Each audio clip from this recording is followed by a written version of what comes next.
Baiklah, perlindungan konsumen adalah segala upaya yang menjamin adanya kepastian hukum untuk memberikan perlindungan kepada konsumen.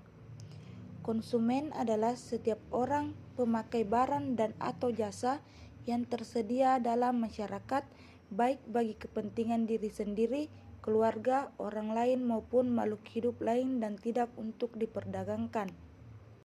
Kemudian dasar hukum perlindungan konsumen. Pada hakikatnya, terdapat dua instrumen hukum penting yang menjadi landasan kebijakan perlindungan konsumen di Indonesia, yakni yang pertama, Undang-Undang Dasar 1945 sebagai sumber dari segala sumber hukum di Indonesia mengamanatkan bahwa pembangunan nasional bertujuan untuk mewujudkan masyarakat adil dan makmur. Tujuannya pembangunan nasional diwujudkan melalui sistem pembangunan ekonomi yang demokratis sehingga mampu menumbuhkan dan mengembangkan dunia yang memproduksi barang dan jasa yang layak dikonsumsi oleh masyarakat. Kedua, Undang-Undang Nomor 8 Tahun 1999 tentang Perlindungan Konsumen atau UU-PK.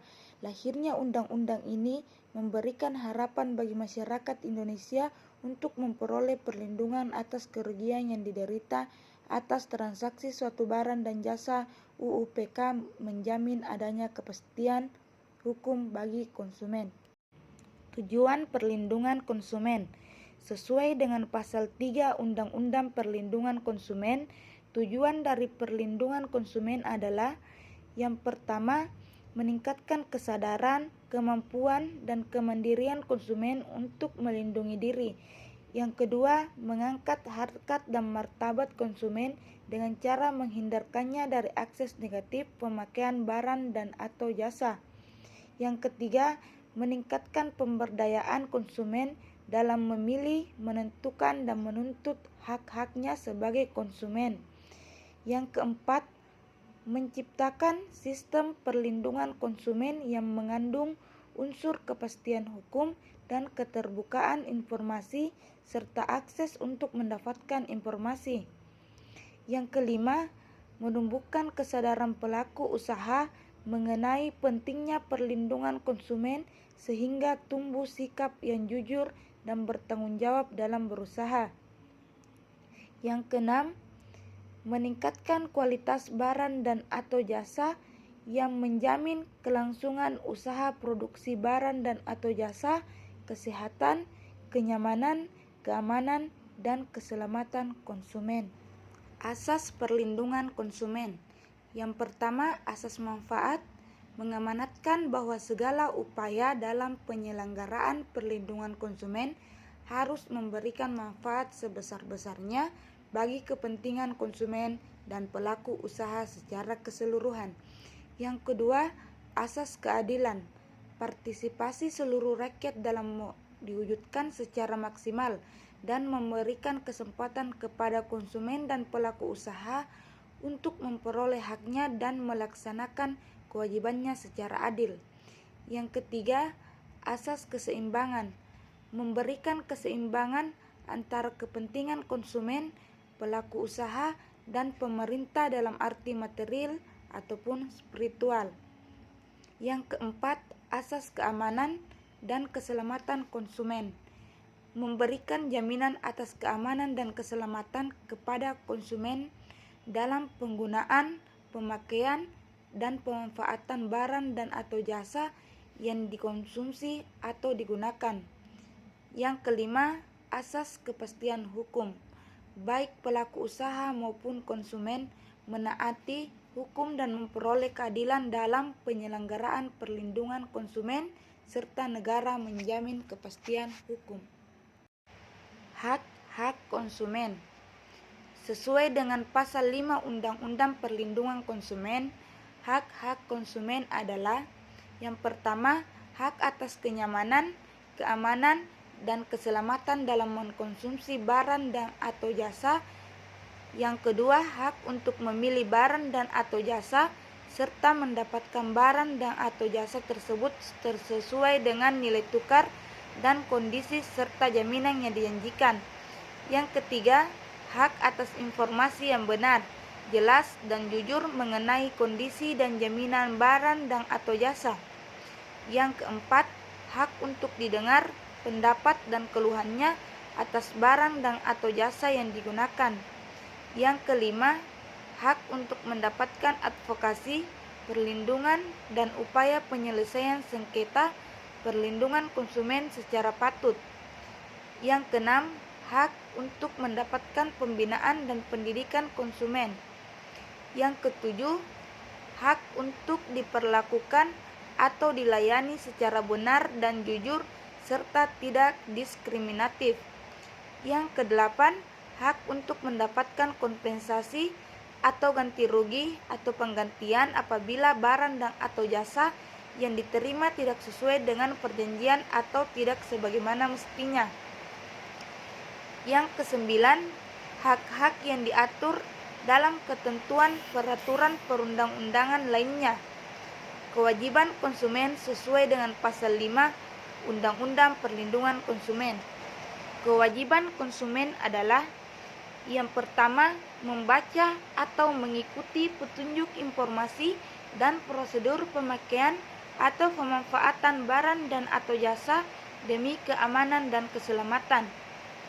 Yang kedua, beretikat baik dalam melakukan transaksi pembelian barang dan atau jasa. Yang ketiga, membayar sesuai dengan nilai tukar yang disepakati. Yang keempat, mengikuti upaya penyelesaian hukum sengketa perlindungan konsumen secara patut. Kemudian, waspada konsumen, krisis terhadap iklan dan promosi dan jangan mudah terbujuk. Yang kedua, teliti sebelum membeli. Yang ketiga, biasakan belanja sesuai rencana. Yang keempat, memilih barang yang bermutu dan berstandar yang memenuhi aspek keamanan, keselamatan, kenyamanan, dan kesehatan. Yang kelima, membeli sesuai dengan kebutuhan dan kemampuan. Yang keenam, perhatikan label, keterangan barang, dan masa kadaluarsa. Adapun contoh kasus dalam perlindungan konsumen yaitu penggunaan formalin pada ikan asin. Ikan asin yang dijual di pasar tradisional di Yogyakarta terbukti mengandung bahan pengawet berbahaya, yaitu formalin. Bahkan, kandungan formalin di ikan asin tersebut terbilang cukup tinggi.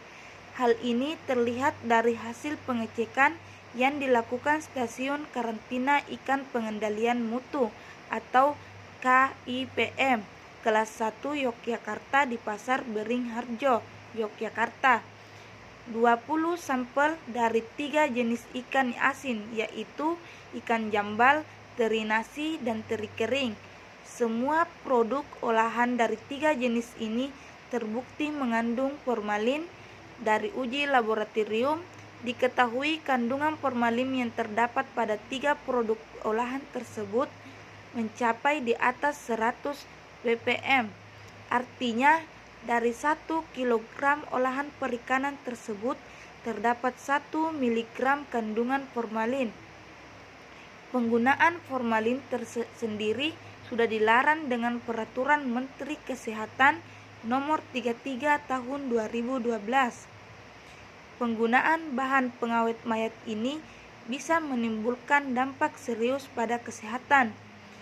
Dalam jangka panjang, efeknya bisa mengganggu pencernaan hingga menimbulkan penyakit kanker. Pedagang untuk berhati-hati untuk menjual dagangannya. Para peminta juga harus mengerti akan bahayanya obat kimia tersebut, sehingga pedagang tidak lagi menjual dagangan yang mengandung formalin. Ikan asin yang tidak mengandung formalin itu sendiri dikerubuti lalat, sedangkan yang mengandung formalin dijauhi lalat. Bau ikan asin yang tidak berformalin lebih amis. Baiklah, untuk lebih jelasnya tentang contoh kasus penggunaan formalin pada ikan asin di Yogyakarta, kita simak video selanjutnya. Petugas Dinas Kelautan Perikanan dan Peternakan menemukan 3 jenis ikan asin mengandung formalin di Pasar Jombokan, Kulon Progo. yakni jenis ikan asin kacang, ikan asin sero, dan ikan teri nasi. Masing-masing ikan asin memiliki kadar formalin yang berbeda, dan ikan teri nasi mengandung formalin tertinggi, yakni sekitar 100 mg. Ikan asin berbahaya dipasok dari wilayah Purworejo, Jawa Tengah. Para pedagang tak tahu kalau ikan asin yang mereka jual berbahaya. Kedo, ya toh, ya apa, sero, gundul, teri gundul. Teri nasi ya. Sering Bu ngambil dari Purworejo? Aneh sedikit kok, enggak banyak. Udah lama Bu ngambil dari sana? Sudah lama. Sebelumnya tahu nggak Bu kalau itu? Enggak tahu, kalau tahu ya enggak dibeli.